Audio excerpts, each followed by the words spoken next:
Friend, গুনগুন little kitchen আপনার স্বাগতম। তো আজকে আমরা ধোসা বানাবো। ধোসার জন্য এখানে নিয়ে নিয়েছি চাল আর ডাল। তো এই যে ছোলার ডাল কড়াইতে সাতলে তারপর এটাকে পিষে নেব। তো এই যে আমাদের একটা চাটনির জন্য এই ছোলার ডালের ব্যাটারটা আমি দুটো জিনিস দেখাতে পারিনি কিছু সমস্যার জন্য। রিফাইন তেল দিয়ে দিলাম কড়াইতে, এবার দিলাম শুকনো লঙ্কা, কালো সর্ষে দিলাম এই ব্যাটারটা। এরপর আমি এই যে সুন্দর একটা ব্যাটার তৈরি হয়ে গেছিলো এটার মধ্যে এই সুন্দর। এবার এটাকে আমি একটা চামচের সাহায্যে মিশিয়ে নেব। ঠিক এইভাবে মিশিয়ে দেবো। নুন আমরা দিয়ে দিয়েছি স্বাদ মতো নুন। ঠিক আছে, আলুটাকে আমি ম্যাশ করে নিচ্ছি। দিয়ে দেবো নুন, একটু কাঁচা লঙ্কা, কড়াইতে তেল দিলাম, সে দেবো কালো সর্ষে। বাদামটাকে একটুখানি পিষে নিচ্ছি।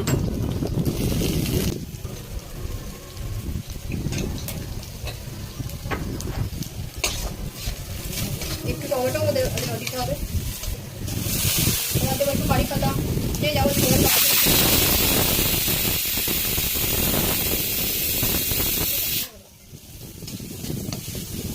এরপর দেবো চিত্রকলা আলু।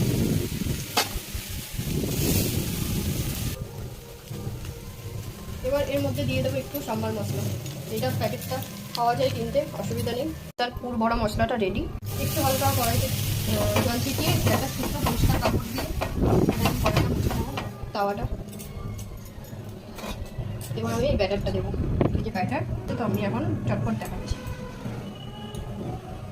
যেহেতু আজকে সানডে আমরা একটু বেরাবো ঘুরতে, তো চলো এখন আমরা ধোসা খাবো। আর ধোসা খেয়ে আমরা বেরিয়ে পড়বো শপিং করতে, কিছু কেনাকাটা আছে।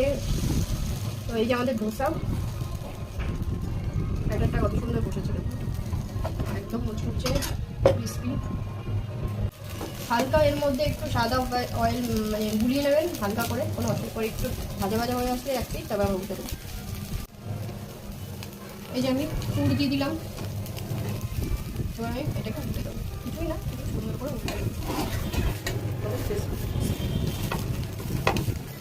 একদম সুন্দর একটা ধোসা রেডি আমাদের, ক্রিসপি একটা সুন্দর একটা ধোসা রেডি হয়ে গেছে।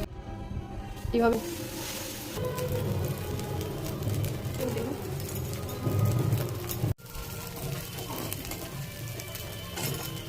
তরকারি করতে, তাহলে আপনাদের সুবিধা হবে। ওই অনেকে নর্মাল তাওয়াতে পারেও না ঠিকঠাক ওঠাতে। দুটো দেখুন কত সুন্দর উঠেছে। এবার চলো সার্ভ করবো। দেখুন বন্ধুরা, কত সুন্দর একটা রেসিপি তৈরি হয়ে গেছে। জানাবেন, সাবস্ক্রাইব করে দেবেন আর শেয়ার, প্রচুর প্রচুর প্রচুর শেয়ার করবেন। তো পাশে থাকুন প্লিজ, ভালো থাকুন। টাটা ফ্রেন্ড, গুনগুন লিটল কিচেন আপনার স্বাগতম। তো আজকে আমরা ধোসা বানাবো। ধোসার জন্য এখানে নিয়ে নিয়েছি চাল আর ডাল। তো এই যে ছোলা কড়াইতে সাতলে তারপর এটাকে